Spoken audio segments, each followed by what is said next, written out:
आज हम व्यतिकरण की कुछ विशेष अवस्थाओं के बारे में डिस्कस करेंगे। सबसे पहला, अपन ने पहले भी देखा है कि व्यतिकरण में दो अवस्थाएं होती हैं, संपोषी या विनाशी। अब सबसे पहले अपन डिस्कस करेंगे संपोषी व्यतिकरण की अवस्था।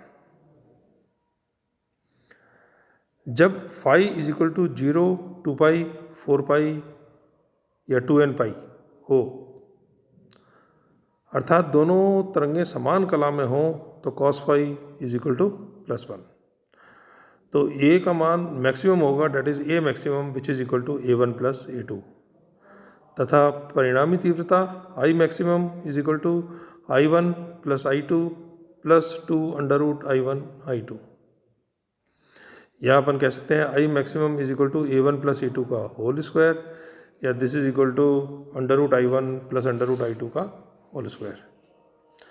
अतः जब किसी स्थान पर दोनों तरंगें समान कला में अध्यारोपित होती हैं, तो परिणामी तीव्रता तथा आयाम अधिकतम होते हैं। इस अवस्था को संपोषी व्यतिकरण कहते हैं।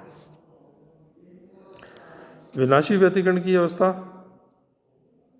सेकंड केस, जब फाई इज इक्वल टू पाई, 3 पाई, 5 पाई या पाई का विषम गुणज हो, तो दोनों तरंगें विपरीत कला में अध्यारोपित होती हैं, that is cos phi is equal to -1, जिससे a is equal to a minimum, यानी आयाम जो है इस स्थिति में न्यूनतम होगा, which is equal to a1 minus a2, तथा परिणामी तीव्रता I is equal to I minimum which is equal to I1 plus I2 minus 2 under root I1 I2।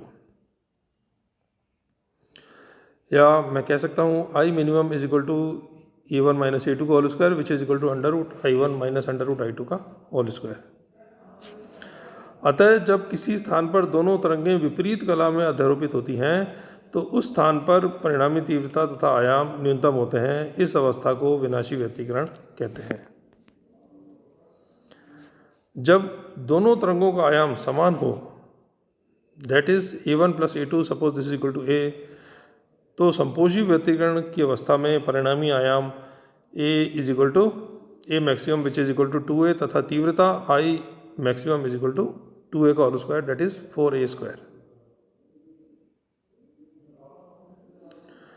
इस प्रकार विनाशी व्यतिकरण की अवस्था पर परिणामी आयाम a minimum is equal to 0 तथा तीव्रता I minimum is equal to 0। इस प्रकार हम देखते हैं कि ध्वनि का उच्चिष्ट तथा निम्निष्ट होना कलांतर पर निर्भर करता है। व्यतिकरण प्रक्रिया में ऊर्जा नष्ट नहीं होती है। परिणामी तरंग में ऊर्जा का पुनर्वितरण हो जाता है। संपोषी व्यतिकरण के स्थान पर ऊर्जा अधिकतम तथा विनाशी व्यतिकरण के स्थान पर ऊर्जा न्यूनतम हो जाती है, परंतु तरंगों की कुल ऊर्जा से व्यतिकरण में कोई परिवर्तन नहीं होता है। अब स्थायी व्यतिकरण के लिए अपन देखें क्या क्या प्रतिबंध हो सकते हैं। दो तरंगों के अध्यारोपण के पश्चात स्थायी व्यतिकरण की घटना प्रेषित होने के लिए निम्न प्रतिबंधों का पालन आवश्यक होता है। सबसे फर्स्ट, दोनों तरंगों की आवृत्ति समान होनी चाहिए, अर्थात आवर्तकाल तथा तरंगदैर्घ्य समान होना चाहिए। दोनों तरंगें एक ही दिशा में संचारित होनी चाहिए एवं अध्यारोपित क्षेत्र के एक साथ पारित होनी चाहिए। तरंगों में कालांतर समय पर निर्भर नहीं होना चाहिए। समान आवृत्ति व नियत कालांतर की ऐसी तरंगें कला संबंध तरंगें कहलाती हैं। अधिक स्पष्ट व्यतिकरण के लिए दोनों तरंगों का आयाम समान होना चाहिए, यदि प्रतिबंध व्यतिकरण के लिए आवश्यक प्रतिबंध नहीं है। अब इसका अपन प्रायोगिक प्रदर्शन देखें ध्वनि तरंगों का व्यतिकरण का। इसको अपन क्विंके नली से आसानी से समझ सकते हैं। ध्वनि तरंगों का व्यतिकरण क्विंके की नली द्वारा सरलता से दिखाया जा सकता है। यह नली 4 सेंटीमीटर व्यास की दो नलियां A व B से मिलकर बनी होती हैं, जिसकी आकृति चित्र में प्रदर्शित की गई है। A नली को B के अंदर सरकाया जा सकता है। ध्वनि तरंगों के व्यतिकरण की घटना का प्रदर्शन करने के लिए C के पास उच्च आवृत्ति की ध्वनि उत्पन्न की जाती है। यह ध्वनि दो भागों में विभाजित हो जाती है। ध्वनि तरंगों का एक भाग सी से बी की ओर होता है तथा दूसरा भाग सी से ए की ओर होता हुआ एस पर पहुंचता है, जहां एक सुग्राहक ज्वाला सेंसिटिव फ्लेम रखी जाती है। जब दोनों मार्गों CBS तथा CAS की लंबाई बराबर हो जाती है या उनमें n लैम्डा का पथांतर होता है तो S पर दोनों तरंगें समान कला में पहुंचती हैं, जिसे संपोषी व्यतिकरण होता है। इस दशा में सुग्राही ज्वाला बड़ी तेजी से कंपित होती है।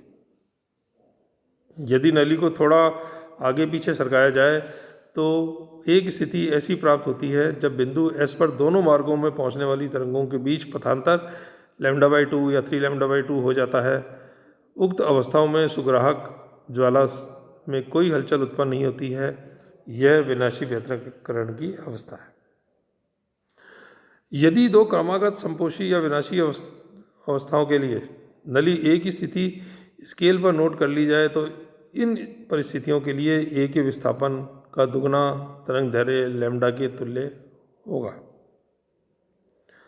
वायु में ध्वनि का वेग v ज्ञात होने पर आवृत्ति n = v/λ की गणना भी की जा सकती है।